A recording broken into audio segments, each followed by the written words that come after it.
I'm a huge Laker fan, and I've been watching you all this time, and I said, you know what, I can do this too. All right. And so you've really inspired me. And with that said, whenever I'm on Twitter, everybody says sources say, but I wait for Ramona's tweet. So is that a lot of pressure for you, or do you enjoy being the source? Because you are, to me, you are the Lakers source. Well, it's interesting because I think I think sources get overused, right? Like people say sources like very, like you just toss it out there, and I think the key for us as journalists, like those are real people that you're talking to. But the question is like the quality of sources, right? So most sources are, if they're good ones, there's a player, a coach, a GM, an agent, or whatever it is. But if they're bad ones, it's like somebody who talked to somebody who talked to somebody who was maybe a player, an agent, or a coach.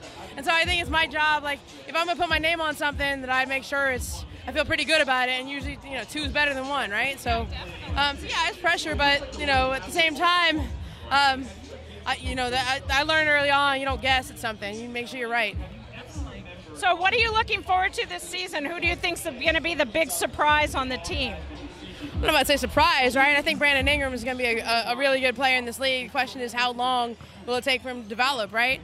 And I think I'm looking forward to see how Luke Walton is able to shape these young guys because he's really excited about them. So I'm excited to see how he does it.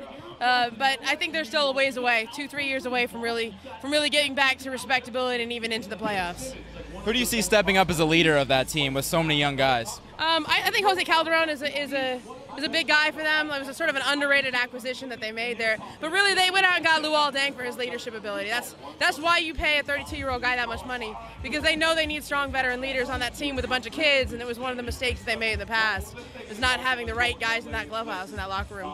How often do you think they're going to go to Brandon Ingram, just being such a young guy but so talented? Is he going to be a go-to guy, you think, right away? Yeah, I think he can score, right? He can just flat out shoot and he can score. And so, you know, when you draft somebody number 2 overall and you're not really going anywhere this year, you might as well see what the kid's got. So I think he's going to score a lot, and I think he'll be a main option for him.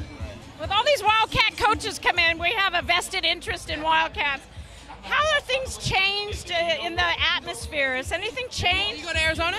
I'm an editor for Zona Zella. It's all about the Arizona Wildcats. He plays for the team. There's something to be said, though, about that Arizona connection, because those guys play for Lute Olson, and Lute Olson's all about creating a culture and a family. And so I think it's not just a coincidence that all those guys are in the league now and getting a shot. Well, thanks, Ramona. It's been a pleasure. And again, Shireen Ryan, don't forget it. Trey, Mason, good to meet you as well. Good luck.